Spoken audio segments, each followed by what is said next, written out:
We call it the Hate America rally that'll happen Saturday. Let's see who shows up for that. I bet you see pro-Hamas supporters. I bet you see Antifa types. I bet you see the Marxists in full display, the people who don't want to stand and defend the foundational truths of this republic. And we do. Okay, buddy, calm down. It's Friday, October 17th. I'm Jane Coaston, and this is What A Day, where we want to celebrate Illinois Democratic Governor J.B. Pritzker's apparent talent at blackjack. According to his 2024 tax return, the governor won more than $1 million playing the card game on a trip to Las Vegas. On Thursday, he said that he would be donating the money to charity, and honestly, I'm just impressed by anyone actually being good at gambling. On today's show, a grand jury indicts another one of President Donald Trump's least favorite political adversaries, while Trump himself plays you hang up, no you hang up, with one of his most favorite political adversaries, Russian President Vladimir Putin. But let's start with the No Kings protest scheduled for this weekend. If you attended the last No Kings protest back in June, you were among more than 5 million people joining an estimated 2,100 events across the country. And this weekend's events might be even bigger, with more protests scheduled, which is tough news for House Speaker Mike Johnson, who seemed very mad about it on Wednesday. We call it the Hate America rally that'll happen Saturday. Let's see who shows up for that. I bet you see pro-Hamas supporters. I bet you see Antifa types. I bet you see the Marxists in full display, the people who don't want to stand and defend the foundational truths of this republic. And we do. Okay, buddy, calm down. But this seems to be a newly recurring theme on the right. While June's rallies got criticism from Republicans for being, quote, intersectional clown shows, this weekend's rallies are getting a very different response. Apparently, every attendee is a Hamas super soldier who obviously hates America. And that's why, obviously, Texas Republican Governor Greg Abbott has decided to deploy the National Guard to Saturday's rally in Austin. And Kansas Republican Senator Roger Marshall thinks troops might be needed in Washington, D.C., too. This will be a Soros paid-for protest where his professional protesters show up, the agitators show up. We'll have to get the National Guard out. Hopefully it'll be peaceful. I doubt it as well. Very normal and cool. Of course, you can't talk about the GOP's attacks on the No Kings protests without talking about the Trump administration's efforts to curtail left-wing speech and weaponize the government against its opponents. On Thursday, the Wall Street Journal reported that the administration is working to target left-wing groups and donors through the IRS. So to talk more about the government's efforts to limit speech it doesn't like and how protests can work anyway, I spoke to Erica Chenoweth, a political scientist who studies protest, social movements, and democracy. Erica, welcome to What A Day. Thank you so much. Glad to be here.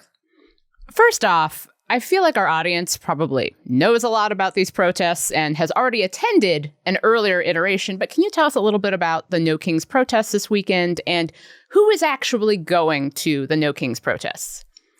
Well, what I know about it is that it's being organized as kind of a second version of what was widely considered to be quite a successful protest mobilization on June 14th.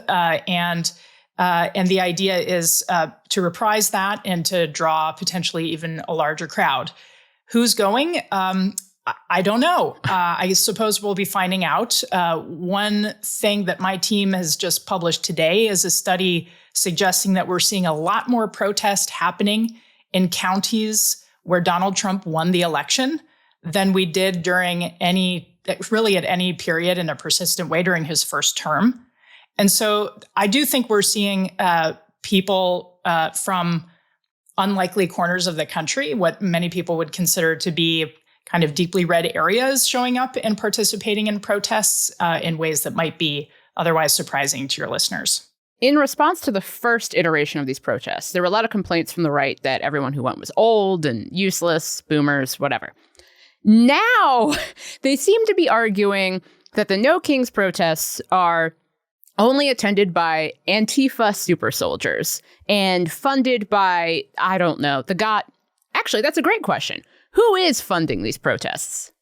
I don't know the answer to that myself. I actually think most of the people who show up are certainly not paid protesters. I don't know any of those. One thing I'll say is what we can observe makes clear a few things about these protests. One is that they are overwhelmingly peaceful. So, episodes of violence are things that we can observe. We can look for indicators at protest events of injuries, of damage to property, of injuries to police.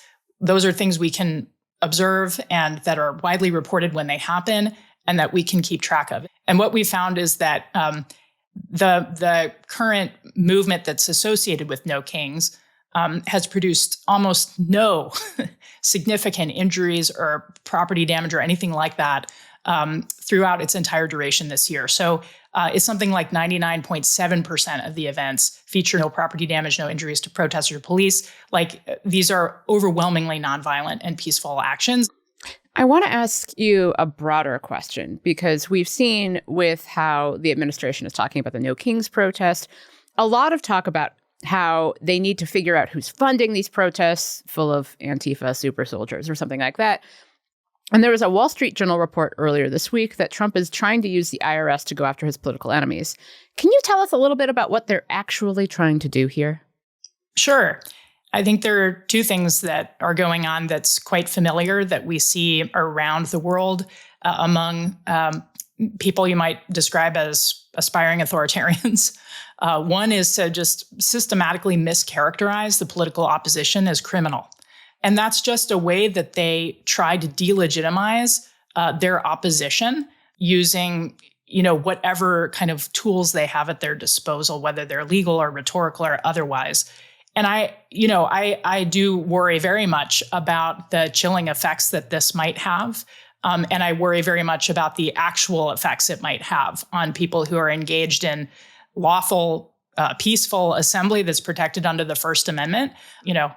It's like number one, the First Amendment, like that's the thing. So the government actually has the burden of protecting the right of people to do that, not trying to find ways to undermine it through legal or quasi-legal means. Yeah, I think that this whole moment seems a little reminiscent of the time after 9/11, which is such a baffling comparison to need to make. But the way that Trump talks about Antifa and his political opposition reminds me of the War on Terror, where you have a vague, decentralized ideology and you put all of the things that you're worried about on that ideology and call that terrorism. And basically, it allows the administration to call anyone who disagrees with them a terrorist. What's the reality of how these crackdowns on political opposition are going to play out, given the First Amendment, given that there is some legal backing to speak out against this particular government? Yeah, I mean, it remains to be seen how deep the overreach will be, and also whether legal challenges and other ways of pushing back are going to uphold the First Amendment, or whether we're in a situation where, say, the Supreme Court interprets the president's power in a way that's more aligned with the way Donald Trump would like them to. So there's a bit of uncertainty about this, but I think what we know now is the First Amendment is the First Amendment, and longstanding jurisprudence around it is that the government cannot punish or censor people for expressing ideas it disagrees with. Like that's the fundamental point. And so, the important thing for folks to know is that that's where things stand. And if we don't express our rights, they're not self-enforcing. Like we have to use them in order to keep them in a way. You famously calculated that authoritarian governments around the world have been overpowered when 3.5% of a country's population is mobilized in resistance. How did you come to that figure? Like, what does resistance mean here? How does this particular number prove to be so effective? Yeah, so this comes from a study that I did with Maria Stephan between 2008 and 2011. And what we did was we looked at all of the mass mobilizations that had happened around the world from 1900 to 2006 that sought to oust an incumbent national leader, usually a dictator, or to create an independent country through secession, self-determination, or ousting an sort of foreign military occupation or colonial power. So that was limited to those types of cases. And then what we did was we looked at whether The mobilizations were primarily people power mobilizations, where it was unarmed, ordinary people engaged in protest, strikes, demonstrations, et cetera, or whether it was armed insurgency and armed rebellion. And in our book, what we reported is that those that relied on people power at that time were more likely to have succeeded. And when we were sort of engaging with activists and others around those ideas, there was one activist who asked me if there was like a critical threshold for popular participation that guaranteed the success of the people power movements. And I didn't know, so I opened the data set and I looked to see, if there was one. And the answer was like none of the movements had failed after they'd mobilized 3.5% of the population. So that is the story about where the statistic came from. I would say the key thing to know about it is that it's a historical observation around a specific set of cases. There have been exceptions to it since those cases were published, and it's not a predictive or prescriptive number, right? We don't know what happens when movements are actively trying to mobilize 3.5% of the population and aiming at that number as a target. Without the other trappings of what makes movements succeed, like building, a broad base of support, building a strategy that allows them to elicit defections within the opponent's pillars of support, whether they're building leadership, whether they, are building a kind of staying power. And so that's just to say the way that it should be interpreted in a kind of prescriptive way should be with caution. Erica, this is super helpful. Thank you so much for your time. Thank you so much. I know it's hard to stay informed during this flood the zone hellscape, but people like you tuning out is exactly what the MAGA rage bait media machine is going for. That's why What a Day exists. We're a ruthlessly fact-checked independent news source that cuts through the noise without pretending we don't have an opinion when something is bullshit. So subscribe to our channel. And if you already are a subscriber, thank you. What a Day is brought to you by AG1. AGZ is a nighttime drink designed to support restful, restorative sleep. With clinically studied key ingredients including adaptogens, herbs, and minerals, AGZ is a melatonin-free formula that supports the body's natural sleep cycle. AGZ supports 3 stages of rest. Wind down. Adaptogens and aminos help you ease into sleep by helping your nervous system unwind and manage daily stress. Restful sleep. Restorative nutrients help optimize sleep quality. Wake refreshed. Antioxidants, including saffron, help you wake feeling refreshed, not groggy. AGZ isn't a melatonin-based supplement. It's a combination of nutrients with benefits that compound over time, all to work in harmony with your natural sleep cycle without overriding it. It's not a band-aid sleep solution like so many of the options out there. Rather than overriding your body's natural rhythms, AGZ helps your mind and your body ease into rest with a blend of clinically studied key calming herbs, magnesium, and adaptogens. And while AG1 was meant to be enjoyed in cold water, you can enjoy AGZ either warm or cold, and in milk or water. Feel free to experiment with what you like. And there are a bunch of tasty flavors like chocolate, chocolate mint, and mixed berry. I take AG1 every morning, and AGZ is critical to my nighttime routine. If you're ready to turn down the stress and focus on the rest, head to drinkag1.com/WOD to get a free frother with your first purchase of AGZ. That's drinkag1.com/WOD to get started. Headlines. Mr. President, John Bolton was just indicted by a grand jury in Maryland. Do you have a reaction to that? I didn't know that. You told me for the first time, but I think he's, a bad person. I think he's a bad guy. Yeah, he's a bad guy. It's too bad, but that's the way it goes. The case against him? That's the way it goes, right? That's the way it goes. The way it goes when Trump doesn't like you. John Bolton was Trump's national security advisor in his first term, and the federal indictment in Maryland Thursday involved mishandling classified information. Bolton had served Trump for more than a year before Trump gave him the boot in 2019 over disagreements on how to treat despotic regimes like North Korea and Iran. He then became an outspoken critic of Trump. Prosecutors allege Bolton stored top-secret records at home. Were they in his gilded bathroom too? And shared classified information in diary-like notes with relatives. The 18-count indictment also alleges that the personal email account Bolton used to share the information was hacked by an entity believed to be associated with Iran. Though the investigation into Bolton started before Trump's second term, the case will unfold against the backdrop of Trump weaponizing the Justice Department against his political enemies. So far, the running list includes New York Attorney General Letitia James and former FBI Director James Comey. In a statement Thursday, Bolton hit back, writing, quote, Now I have become the latest target in weaponizing the Justice Department to charge those he deems to be his enemies with charges that were declined before, or distort the facts.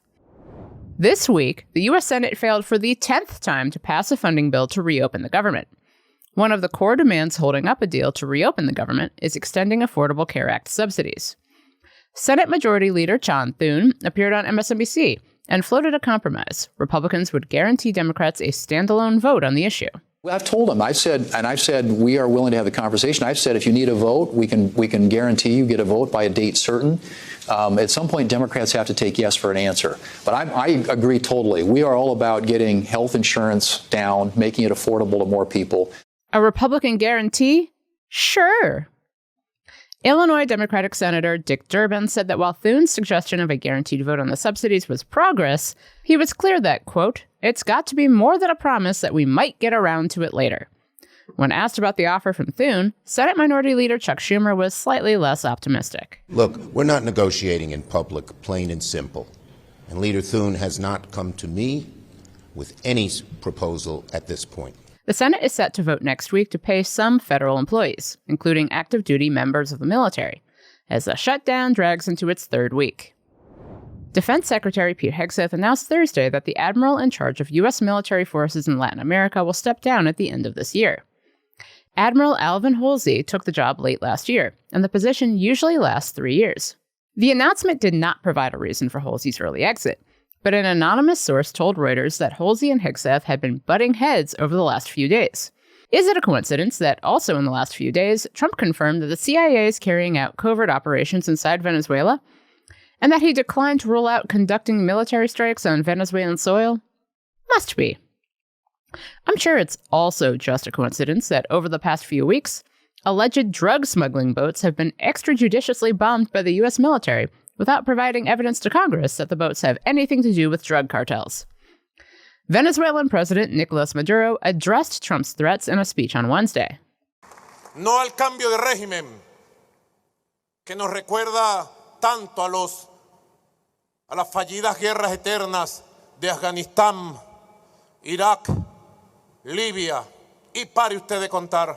Maduro also cited U.S.-backed coups in Argentina and Chile, after which right-wing dictators killed or disappeared thousands of people. So, point to Maduro.